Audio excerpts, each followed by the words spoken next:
I'm Gordon Chang, a writer. I'm speaking to you from my home in Bedminster, New Jersey, where I'm sheltering in place. Today, I have the honor of speaking to two great patriots, two defenders of America, Senator Marsha Blackburn of Tennessee and Representative Jim Banks of Indiana. Together, they've sponsored a resolution, Senate Resolution 553, House Resolution 507, to hold the People's Republic of China accountable. This is a comprehensive resolution, and among other things, it calls upon China to retract its statement that the United States was the source of the coronavirus epidemic. It also calls upon China to revoke its expulsion of American journalists, to end the repression of Uyghurs and Kazakhs and other minorities, to abolish forced labor. Also, this resolution condemns China for suppression of information relating to the coronavirus. Senator, let me start with you. Yes. For many years, you have talked with clarity about China. If you could just mention how you came to work with Representative Banks on this resolution in the Senate. Yeah, so we felt like it was important to have something that would be a sense of Congress, that would detail what China has done wrong in relation to the coronavirus pandemic, and to call them out for it, to send that message to the Chinese Communist Party that we know that they knew about this. They knew about it for 51 days with this outbreak before they shared that information. And that is information, Gordon, that we have received from activists in China who have been fighting the Chinese Communist Party. We know once they began to talk about it, they were not that transparent. They withheld information. They withheld the viral sample. These are things that China ought not to have done. The world needs to know that we, as representatives of the American people, are not going to stand for this type behavior from China. We are going to hold them accountable for it. And for Jim to have taken the lead on this, I am so honored to take the lead in the Senate and work with him and his good work there in the House and push this to completion. Representative Banks, to date, you have more than 50 co-sponsors of this resolution. What are people in the House saying about this? Well, first of all, Gordon, thank you for hosting this conversation. When we introduced this resolution a couple of weeks ago, we immediately received a significant amount of support from House colleagues. And as you know, this resolution was originally introduced as a bipartisan resolution. So at the same time that we had 50 Republicans sign on, we also had a Democrat. Unfortunately, Democrats quickly put the word out not to support this resolution. And that lone Democrat ended up taking his name off of the resolution, all the while a swarm of Republicans, more and more Republicans, quickly added their name to this resolution and supported other measures to hold China accountable. This is the political dynamic of the day that I find, sadly, that far too many Democrats want to put the blame on the shoulders of President Trump rather than draw attention to China's negligence, their lies, their efforts that have led ultimately to the spread of COVID-19 throughout the world. That's the sad state of affairs. While I'm optimistic that support for this resolution will grow among my House Republican colleagues, I'm not finding that same type of support across the other side of the aisle. Well, Congressman, we have heard Senator Blackburn talk in public about her conversations with people in Tennessee about what they think about China. What are people in Indiana saying about the People's Republic?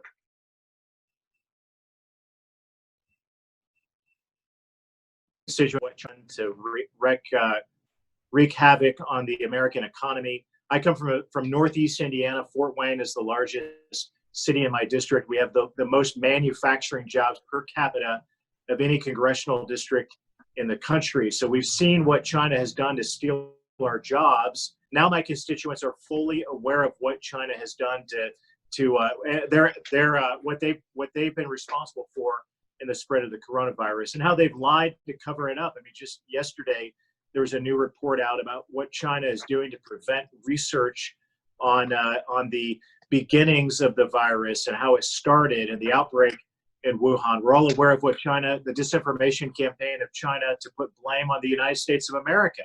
And that's why I introduced the resolution to begin with, to as a state as an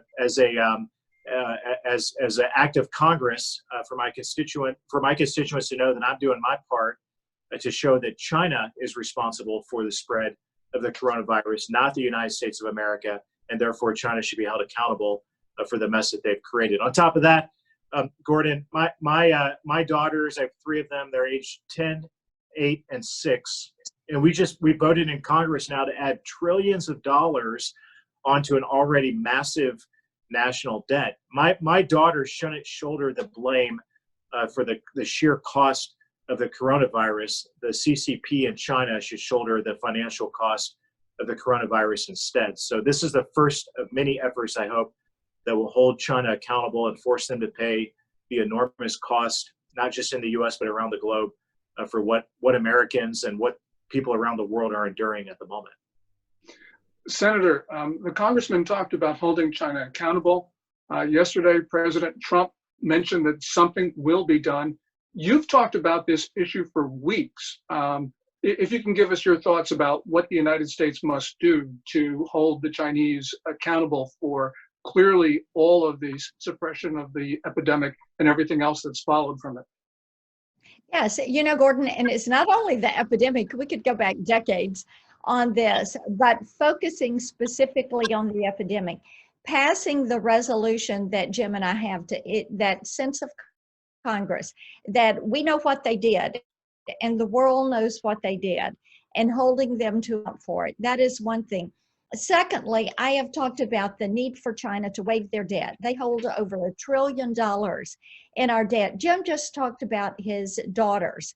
I have grandchildren, and I am incredibly concerned about our nation's future because our freedom is linked to our debt. China owns over $1 trillion or holds $1 trillion of our debt. We need to have them waive that. That would help to repay us for the loss of life, the suffering, the loss of livelihoods, the enormous expense to us today and to future generations like our children and grandchildren. The third thing is to bring manufacturing back to U.S. shores. And the SAMC bill with Senator Menendez brings back the pharmaceutical manufacturing, and it incentivizes that. I've talked with some of my Senate colleagues, and we've discussed bringing back all of our supply chain, bringing much of that manufacturing back, whether it is technology. And Gordon, you've heard me talk about the dangers of Huawei and the dangers of having China actually lead the way in 5G expansion, and how they're going to use that for a global spy network. Well, we know that's what they're doing, so let's stop them in their tracks. And I have said to some of my colleagues, we should call our bill the Mama Act, Make America Manufacture Again, and bring back so many essential components in this manufacturing, whether it's pharmaceutical and the active pharmaceutical ingredients that are necessary for building out our pharmaceutical supply chain, or technology equipment, or component parts for electronics, or automobile parts. We need to bring much of this back to the U.S. I know China wouldn't like it, but I think it's time for us to look at this as a national security issue. Senator, we heard Larry Kudlow, President Trump's chairman of the National Economic Council, on Friday. He actually said the United States should pay 100% of the relocation costs to American companies to get their factories and their facilities out of China. This is really stunning. We would not have heard that language 2 weeks ago. And you've been talking about this for a very long time. It looks like your ideas are really percolating up through the White House and through the American political establishment. Senator? With conversations that I've had, I've been so pleased with the conversations I've had with the president, and I did talk to him at the end of the week. I think regulatory relief and incentivizing these companies to relocate is vital. And let me give you a for instance. In the pharmaceutical chain, there are active pharmaceutical ingredients that are necessary to make a vaccine or an antiviral to address COVID-19. On February 27th, we said we needed one of those APIs, as they are termed. It is only manufactured in China. And what was there very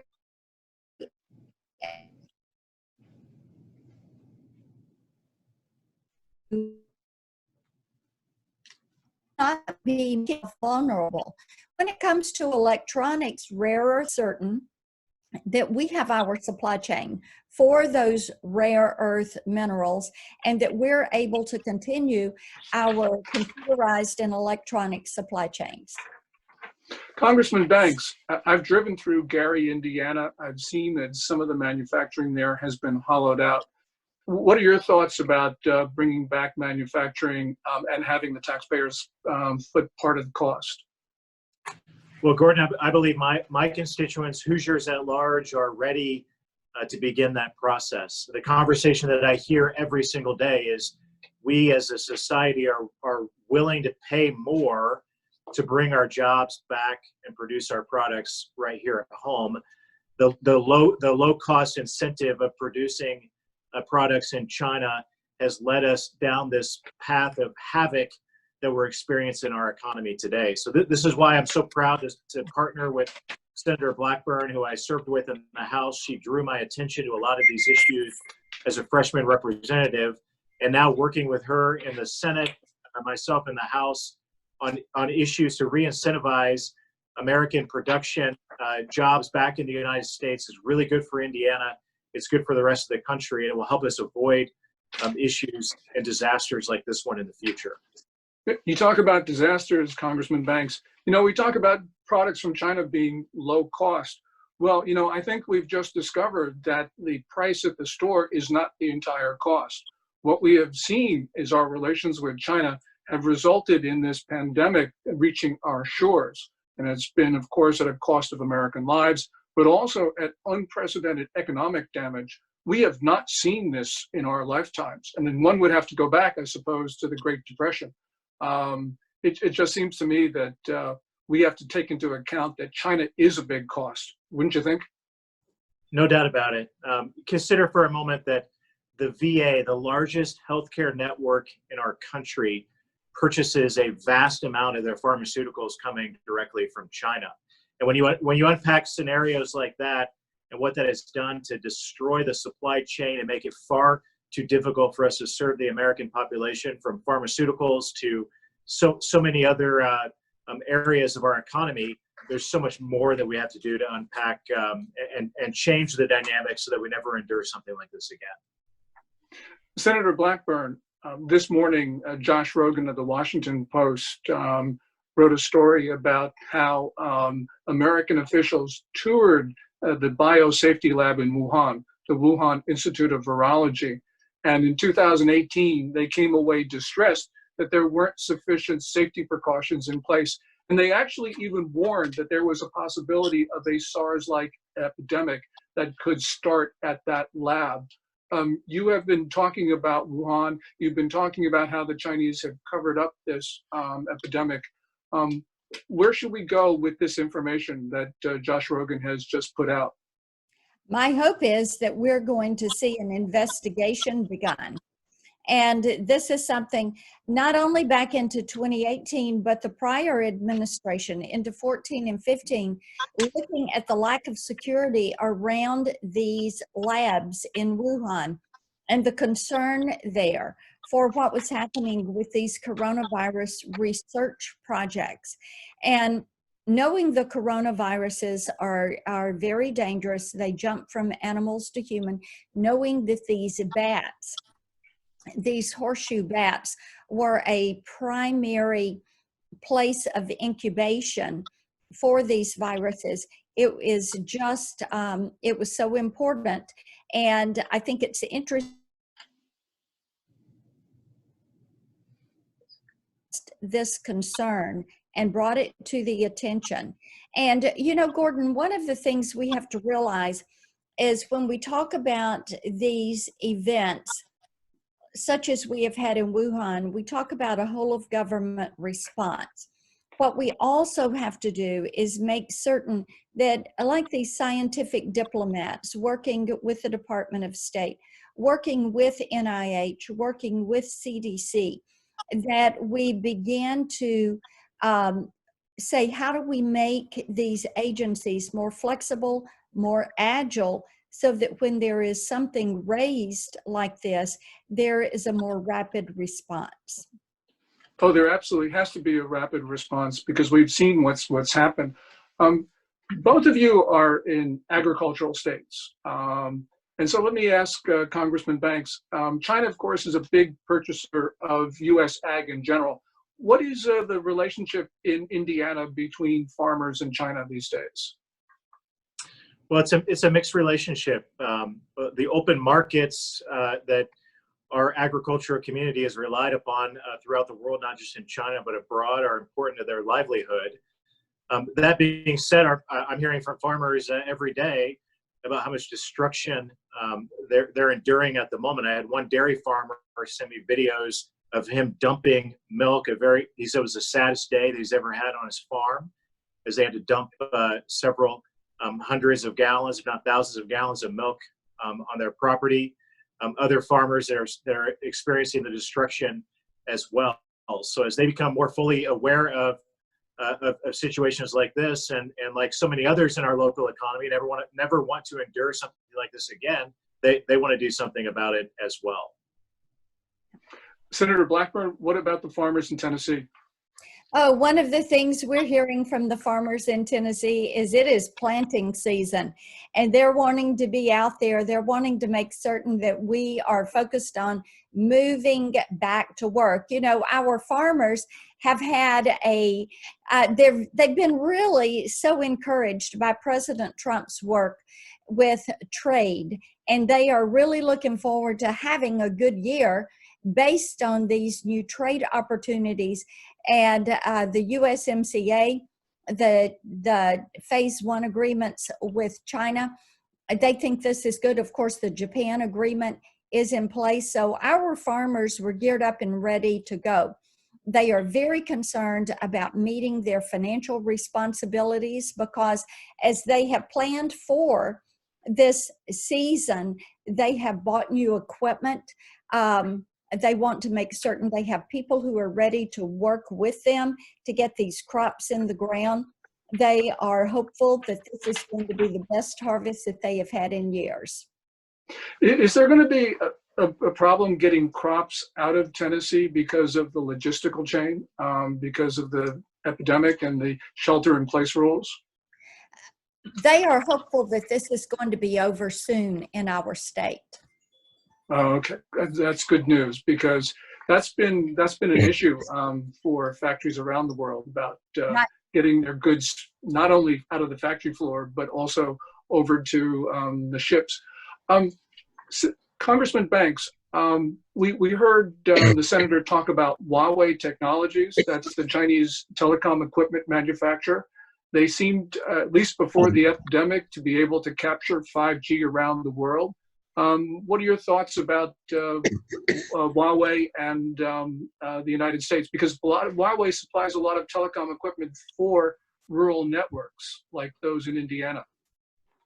Yeah, there's no doubt about it, Gordon. I serve on the House Armed Services Committee. We've had so many conversations about the snake in the grass that is Huawei and allowing them to open up more access to 5G in the United States and abroad, especially with a number of our allies. That's why earlier this year, late last year, I worked on a piece of legislation I introduced that stated that if one of our allies adopted Huawei as their 5G solution, the United States would prevent our classified intelligence, national security intelligence, to be shared with those countries who adopt Huawei, because Huawei is opening the door to China infiltrating those networks for their benefit and potentially stealing our national security related intelligence. We have to get tough on our allies who have chosen to adopt Huawei but we also have to prevent it from being used right here at home. And when we have conversations about rural broadband, Huawei is always able to creep into those conversations. We have to prevent it. Yeah, before the epidemic, it looked like Britain was going to acquire 5G equipment for what they called their non-core portions of their networks. It looks like that decision after this epidemic will be overturned. And it'll be overturned for the reasons that you and Senator Blackburn have talked about in your resolution, because your resolution just covers the waterfront in terms of the problems that China has posed to the United States. One of those, you talk about the Uyghurs, the Kazakhs, the minorities in what China calls Xinjiang, its northwest. Could you give us a little bit of thinking why you put this in your resolution? Well, Gordon, first of all, it's important to draw attention to the persecution of the Uyghur Muslims in China. This is what a totalitarian regime like the CCP's control over China, what they're capable of when they use technologies like Hikvision for surveillance of the Uyghur Muslims, put them in concentration camps to prevent them from keeping themselves safe from the spread of the coronavirus. If that's what they do to their own people, imagine what they will do to the rest of us if they have a totalitarian control over the United States and other regions of the world. That's why we have to prevent it. That's why we have to take measures to distance ourselves from China and ultimately to hold them accountable for the havoc that they've created around the world through their negligence and the spread of this pandemic. Senator Blackburn, in your resolution, you call on China to revoke its expulsions of U.S. reporters. And there have been a number of expulsions recently, especially those from the Wall Street Journal. The congressman just talked about totalitarian controls. This would seem to be one of them, is shutting out foreign reporters so that we don't know what's going on in China. And I'm so glad, Senator Blackburn, that you've included this in your resolution. Right. Well, you can look at what they're trying to do. They're trying to get rid of anything. They're going back and changing things that were posted on the internet and through their different vehicles in order to kind of cleanse the reporting, anything around the COVID-19. And they're seeking to blame it. We've had an issue today with the foreign ministry blocking me on Twitter because I continue to call them out. And after they blocked me, then they posted something that is blaming this virus on others. You know, it's the fault of the US, it's the fault of Italy. They are going to all sorts of extremes to try to blame this on somebody so they can say it's not their fault. The world knows this virus started in Wuhan. They know that it started with this coronavirus research and these horseshoe bats. Now, exactly what was the accelerant, we do not know. Does there need to be an investigation? You better believe there needs to be an investigation. Do they need to be held to account for what they've done? Absolutely, they need to be held to account for what they have done and the amount of disruption they have caused, not only us, but they have caused others. Well, Senator, congratulations for getting the foreign ministry to block you, which means you're obviously having a great effect. Yeah, We've only got a couple. What I'm saying, I think that we know that for sure. And they have previously written my office calling me out about what I was saying, seeking a meeting. So we know they're quite aggressive in how they go after people that point out where they are wrong. It would be nice for China to say, we are so sorry this happened, and we're going to do our best to make it right with the world. Congressman, we've only got a minute or two left. There are a number of ways that we can hold China accountable. I know that you're thinking about them. If you can give us some brief thoughts. Well, the resolution is a good first step, but beyond that, there's so much more that we can do, from blocking the VA, once again, as I mentioned them before, from purchasing pharmaceuticals from China to disentangling our supply chain and incentivizing American companies to bring jobs back to the U.S. But we also should look, Gordon, at the 2005 international health regulations that China, the United States, and over 100 other countries signed at the UN. Many of those regulations China has violated. The 2005 international health regulations were designed to stop the spread of a pandemic. China signed it. They violated many of those provisions, and we should seek to bring China to an international court of law through the UN because of those violations. Now, I've been looking more into this. I wrote a letter to Secretary Pompeo, Attorney General Barr last week, because the two of them have to bring this action together to the UN. We know that China would probably veto it, but if they do, Articles 49 through 51 of the UN Charter give the United States a number of provisions that we can enact if China refuses to come to the table, like it spells out that we can broadcast Western media into mainland China and Taiwan. We can block China from the WTO, and we can stop flights going to and from China as a punishment and retribution for them not submitting themselves to an international court as part of this investigation and as a part of our efforts to hold them accountable. So those are areas that we need to go to and head toward from here. Senator Blackburn and I aren't going to stop with just the resolution. There's so much more work that we can do, and we're both committed to doing that. Well, Senator Blackburn, Representative Banks, thank you very, very much. And to everybody else who's joined in, stay safe, stay healthy, and keep defending our republic.